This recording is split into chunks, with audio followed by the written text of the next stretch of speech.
Arsenal went to Toughmore to secure the 3 points required to enable them remain on top of the tree in the English Premier League. Toughmore is a difficult place for any team to go in the Premier League. But however, we experienced that Arsenal played a game of two halves, beautiful in the first half and barely hanging out there in the second half to score. We also discovered that Victor Gyökeres has become an indomitable player in Arsenal. We also discovered that Gabriel Magalhaes will be one of the key players that are going to enable Arsenal to nick a title this season. Anyways, don't forget that this is my point of view. If you're joining us for the very first time from any part of the world, please, we want to enjoy you to go to the subscription button, click on it so that whenever we bring a new episode, you'll be the first to be notified. Don't forget to share, don't forget to subscribe and like as well. Let's fast forward. Now, Arsenal went to Toughmore and they secured the 3 points required to enable them remain on top of the Premier League. And naysayers were put to shame because Arsenal finally scored again from open play. So Arsenal is barely not corner kick FC, as naysayers will want to say. Anyways, this is one of the things that you see in football. It's all about banter. Yes, if Arsenal is going to win a major trophy this season, it will be dependent on two key players. One of them, the indomitable and Trojan Gabriel Magalhaes. The young man from Brazil is doing beyond what anyone would have expected him to do at Arsenal. If he's not scoring, he's defending. If he's not defending, he's assisting. How can you describe this guy? And yet, we hardly give him his flowers. He's one of the best things to have happened to this Arsenal group because when he's not there, we seem to be not the same. Look at the goal that Victor Gyökeres scored. He is the one that flicked it to Victor Gyökeres and he scored.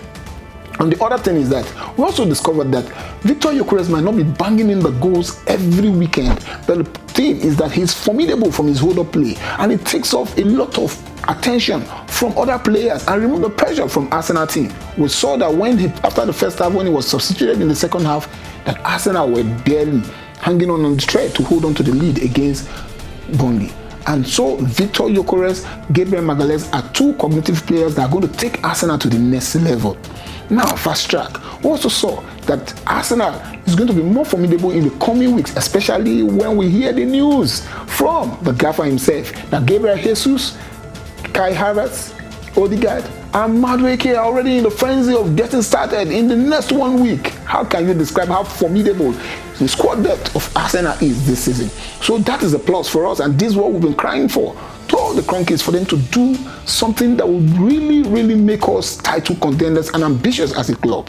Yes, you know, we can't stop talking about the PGMOL. These guys, I think the next acronym or best nickname is that they are controversial. That is, controversy is their nickname.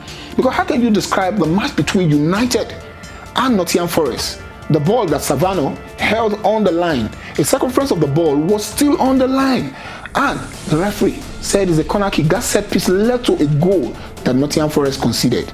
And not talking about this particular match, we also observed that the match against Bournemouth, that was the same thing that happened when Milokovic stopped the ball that Taverna wanted to pull out and the ball hit his arm. Yet they considered the set piece and that led to a goal.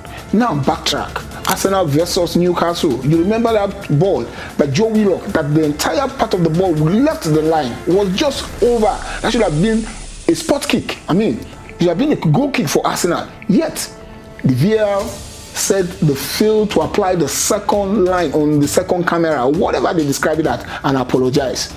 When are we going to have parity? When are we going to have consistency? This is not about Arsenal. It is about having parity, having consistency in decision making. These little things, these niggling errors are the things that causes issues and impact on other teams winning and claim the trophy.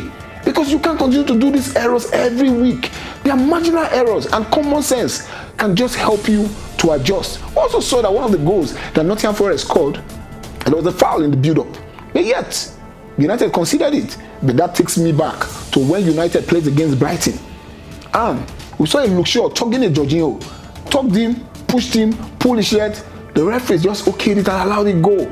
And they scored. And you know the most shameful part of it is that VAR will keep on flashing the replays of those incidents. I don't know what they're trying to, is it to tell us what they're trying to buttress that they did the right thing or whatever. Anyways, lastly, we also observe that Arsenal is indomitable. That when they're not scoring, they know how to defend. That even when there's a change in personnel in the team, that every player that comes onto the pitch knows what to do. They know what to do. Look at when Calafiori was substituted and Miles Lewis Kelly came in. He played his role, played it very well. But there's something we also observe, that Victor Gyökeres is key to Arsenal winning the Premier League. That's the only place that I think that Merino can play is in the 9, because he's not good at hold-up play, but in the air, when he has to do a set piece, he's very good. So these are the things that we need to look at, how Arteta and his boys are going to balance it going forward, because there will be no story this season. No story. As we're formidable, earning 25 points from 9 games played so far, our attention should be focused. Just like Declan Rice said, that his attention is always focused on and off the pitch. Now let's go to Declan Rice's celebration. He celebrated pointing to the sky. And our Arsenal fans thought he was basically mimicking a baby Chelsea, but not that completely. He dedicated that goal to Auntie Bev.